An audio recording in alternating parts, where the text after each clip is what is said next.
তিথিও আসামি হতে পারে যদি তদন্তে উঠে আসে তিথি সত্যিই জড়িত।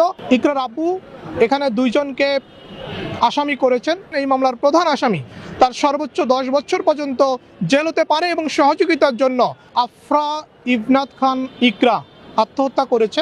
এবং এখানে অভিযোগ করেছেন কবির হায়াত খান অর্থাৎ ইকরার আব্বু এখানে দুইজনকে আসামি করেছেন। প্রধান আসামি হচ্ছে ইকরার হাজব্যান্ড জাহের আলভী, যাকে আমরা সবাই অভিনেতা হিসেবে জানি। এবং দ্বিতীয় আসামি করা হয়েছে নাসরিন সুলতানাকে। নাসরিন সুলতানা হলো জাহের আলভীর আম্মু, অর্থাৎ ইকরার বাবা মামলা করেছে ইকরার স্বামী এবং ইকরার শাশুড়ির নামে। এখানে স্পষ্ট করে বলা হয়েছে অভিযোগের মধ্যে যে একটা মেয়ের সাথে যেই পরকীয়া আমরা সোশ্যাল মিডিয়াতে দেখেছি, তিথি নামের একটা মেয়ের সাথে পরকীয়া, সেই পরকীয়ার সূত্র ধরে স্বামী স্ত্রীর মধ্যে ঝামেলা হয়, অর্থাৎ জাহের আলভী এবং ইকরার মধ্যে অনেক বেশি ঝামেলা হয়।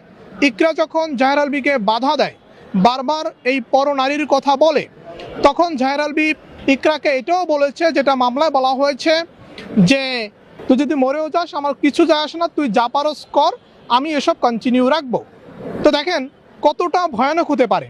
আরও বেশি ভয়ানক, ইকরার শাশুড়ি অর্থাৎ জাহের আলভীর আম্মু নাসরিন সুলতানা নাকি ইকরাকে বলেছে যে তুই যা পারস কর, আমার ছেলে তোর সাথে ঘর করবে না। এই মামলায় আরও বলা হয়েছে যে ইকরাকে বিভিন্নভাবে অপমানজনকভাবে গালিগালাজ করা হতো, বিভিন্ন উস্কানিমূলক কথা বলা হতো, যেগুলো আসলে একটা সাধারণ মানুষ, স্বাভাবিক মানুষ সহ্য করতে পারে না।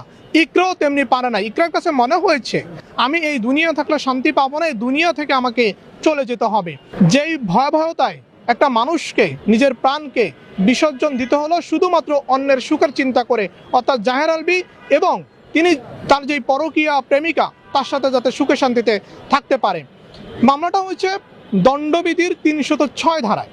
এই 306 ধারায় স্পষ্ট করে বলে দেওয়া হয়েছে, কেউ যদি কাউকে আত্মহত্যায় অ্যাবেট করে অর্থাৎ অপসহযোগিতা করে বা এই অপমান, গালিগালাজ, উস্কানি অর্থাৎ বিভিন্ন প্ররোচনার মাধ্যমে একটা মানুষকে আত্মহত্যার দিকে নিয়ে যায় এবং শেষ পর্যন্ত একটা মানুষ আত্মহত্যার পথ বেছে নেয়, যেটা ইকরা নিয়েছে, এভাবে যদি ঘটনায় যদি সত্যতা প্রমাণিত হয়, মামলার অভিযোগের সাথে তদন্তে যদি সব কিছু উঠে আসে, তাহলে জাহের আলভী যিনি আছেন এই মামলার প্রধান আসামি, তার সর্বোচ্চ 10 বছর পর্যন্ত জেল হতে পারে এবং সহযোগিতার জন্য জাহের আলভীর আম্মু অর্থাৎ ইকরার শাশুড়িরও কিন্তু 10 বছর পর্যন্ত জেল হতে পারে।